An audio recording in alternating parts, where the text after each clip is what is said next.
next topic, which is the role of transplant. And so for me, this was a small study that was published in the JCO just a few months back, and it looked at MRD testing in what is the pilot study for the IFM Dana-Farber trial. And this is the study which is looking at VRD plus or minus transplant. And so this is a small data set which was interesting because they looked at MRD during the different phases of the therapy. And so it was educational in that they looked after the VRD induction, after the transplant consolidation, and then after 1 year of maintenance. And I just want to comment on a couple of things. Overall, 68% of patients did achieve an MRD negative status, which are these orange patients here. So this obviously is very good in terms of PFS.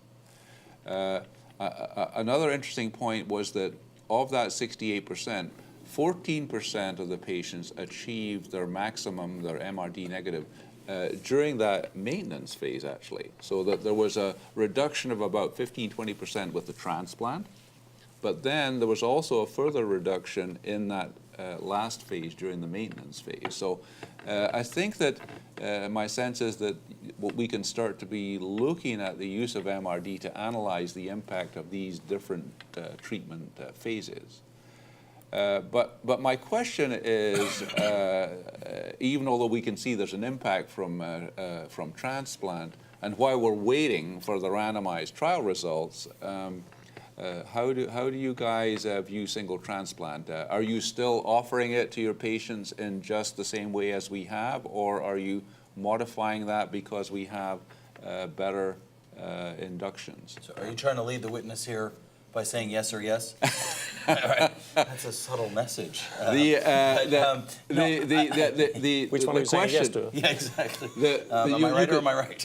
The question here is, do you recommend a single transplant for eligible patients? So that would be yes. Are you waiting for more data? Yes. I understand. I guess that's why we're doing the trial, right? And I would say at this point, you're kind of the champ until someone knocks you out. And right now, transplant has been highly effective. Antonio's even shown some work, and it was interesting that last slide that you showed. I mean, sure, responders respond, but the depth didn't just come from the induction. The depth came from the induction, followed by the transplant, followed by the consolidation. Now, if I'm going to be Joe Prophet for a moment in the future, I suspect there are some patients we may not offer transplant to for various reasons. Mm-hmm. But in a disease that we haven't cured yet, I don't want to take anything off the table. And I think it would be a little bit premature right now with the pretty strong data that we have across the board from multiple randomized trials for both progression-free and overall survival, that generally speaking, I'm still expecting to take patients to transplant. Where there's a little bit of gray area is, as Antonio defined earlier, that fit-unfit. We don't draw a concrete line here in the US at 70. If you're 69 years, 11 months, and 29 days, you're eligible. The next day you're not. But if you're in that 70-ish range, it's more of a discussion. I had a patient in the clinic a couple weeks ago, and we wrestled over this. She's 71, and she's quite fit for 71, but she really didn't want to go through the transplant process. She's had a really good response to her therapy thus far, and she said, is it legitimate to not go to transplant? And I think it's giving us a little bit of options. But right now, in general, I'm going to say yes and yes. All right. Okay. Who wants to do? Antonio, what do you think? Yes, yes, no, no?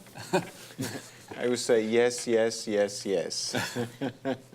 So you're saying double transplant? Today, data are without any doubt showing that the transplant should be delivered up front. There is a major improvement in progression-free survival. There is a major improvement in overall survival. And I think even the expectation is the future study, including both bortezomib and lenalidomide, and asking the question, transplant yes, transplant no, will probably show once again a major plus in favor of transplant. So the conclusion is today we do not have yet a drug that is able to overcome the efficacy of early transplant. Tomorrow, we don't know, with the novel agent, with Kyprolis, with daratumumab, this might be a new question for tomorrow. But today, there is no question that the transplant must be delivered in all patients transplant eligible. I would also like to stress a concept, because in our study, that was a randomized study with a mandatory use of transplant at relapse for the patient who didn't receiving upfront an autologous transplant. Only around 50% of them did receive autologous transplant at relapse. So the idea of saying, well, I'm delaying the transplant means that you are not going to do it in 1 to 2 patients. Right. Ola?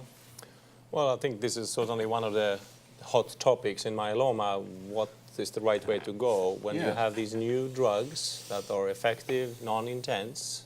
You can give them early on. You obtain better responses than the old drugs with the transplant. And when we had 67% of our patients reaching complete response, and they were all MRD negative, what does the transplant add to that if you use the modern drugs? That's the question we're asking us here.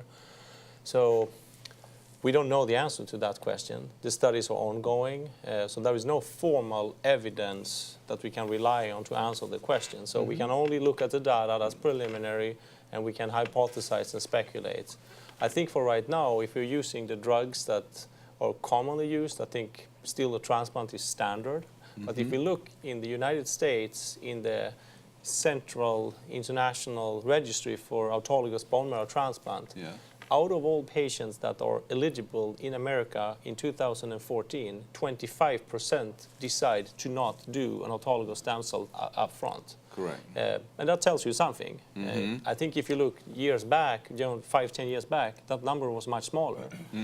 So patients are asking the question before the study is done, what shall I do? And my gut feeling is that if we have fixed number of cycles and then we take patients to transplant, there will be patients that had residual disease before they went to the transplant. So therefore the transplant added benefit.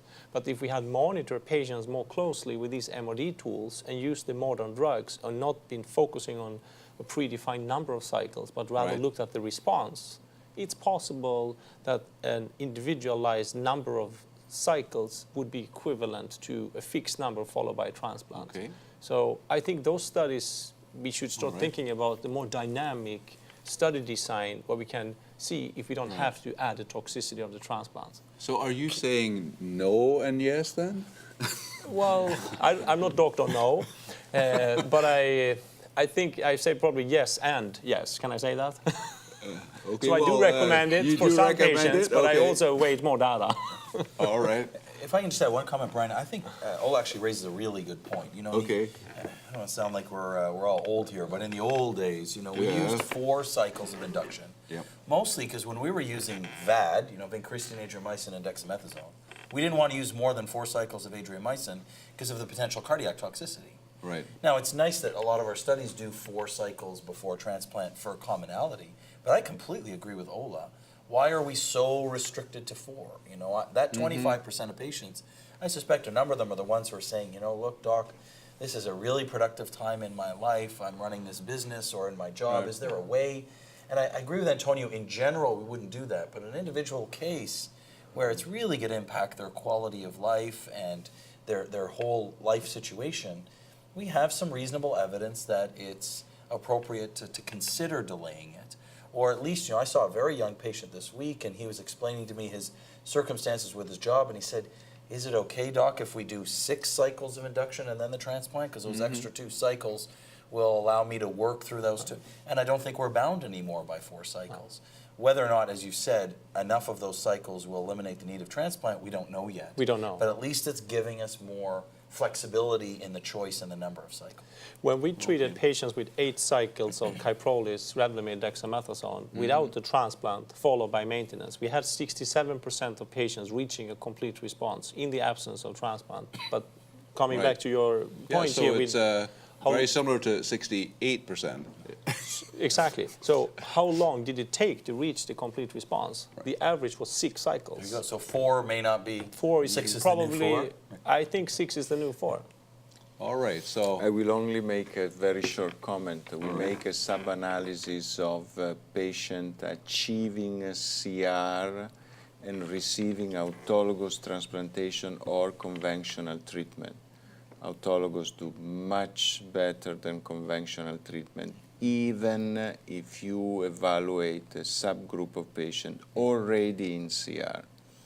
So to some extent, once again, the definition of response CR might is be not enough. different Right. according to different treatment strategies.